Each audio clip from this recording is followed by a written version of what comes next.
Good day, everybody. In this video, we're going to be looking at the difference between accuracy and precision. So what we do is when we're doing lab investigations, we have a series of measurements. And what we want to do is we want to look at how good these measurements are. So we look at two different things. We look at the accuracy of the measurement and the precision of the measurement. Now, the accuracy of the measurement is very straightforward. It's basically how close the measurement is to what it should be. So if I have a bullseye, for example, I want to be very accurate. I want to be right in the middle. This would be very accurate. If I'm off to one side, my accuracy would be poor. So again, it's how close you are to the true value. Now, precision is how the measurements are repeated. How close are they to each other? So if the measurements are very close together, we have high precision. If they're further apart, the precision is low. So in our situation here, so I've got the speed of light, and we had three measurements. They're very close to each other. So they're within 0.001 of each other, in fact. So that means that they're very, very close, and they're very precise values. So in physics, what we want to do is we want to have good accuracy, good precision. So here's an example. I've got a student that measures textbook. And he measures the width of the textbook as 24.4, 24.3, and 24.3 centimeters. The actual width is 26. And we want to comment on the precision and accuracy. Let's look at the precision. Well, the precision is fantastic. All of the measurements are within one decimal place of each other, so it's really, really good precision. The accuracy is low because when you look at the actual measurements, 26. All of these measurements are 2 centimeters off. They're about 2 centimeters lower than what they should be, which suggests that something was wrong with the measuring device. Maybe it wasn't calibrated properly. So again, in physics, we want to have high precision, high accuracy. Here's an example of how we can figure out how accurate we can be in a particular measurement is. So what we do is we look at the percent error.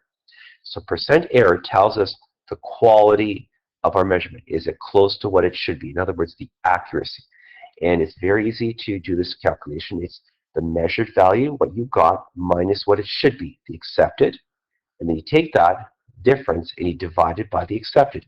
I call this the MA equation. And the reason I call it the MA equation is because percent error is equal to M minus A over A, MA. So let's look at an example here. This is the example you have in your workbook. So I've got a pencil. It is found to be 75 millimeters long. The actual measurement was 77. How good was this measurement? How accurate was it? Well, you take the measured 77 minus the accepted, or sorry, the measure was 75. The accepted was 77, and you find the difference. So negative 2 divided by the accepted, you get negative 2.6%. So what this means is the measurement is 2.6% below the expected value. So you want to make sure if you've got this negative sign, you put in below. If it was a positive percent error, it would mean that it was above the expected value. So I want to see these words when you're doing your final statement for these calculations. Here's another example of precision. So I've got a student measure the width of the textbook, and again, the measurements were 24.1, 24.3, 24.4. Comment on the precision. So remember, precision is how close the measurements are to each other.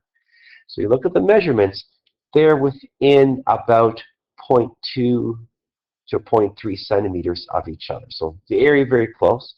So what you'd say is simply the measurements are within 0.3 centimeters, which is very precise. Here's an example we want you to do. So you've got a student measured the volume of a liquid 3 times and obtained values of 0.012 liters, 0.013 liters, 0.012 liters. The actual was 0.015 liters, so we're off a little bit. So first of all, we're going to figure out the accuracy. So the accuracy is determined using the percent error.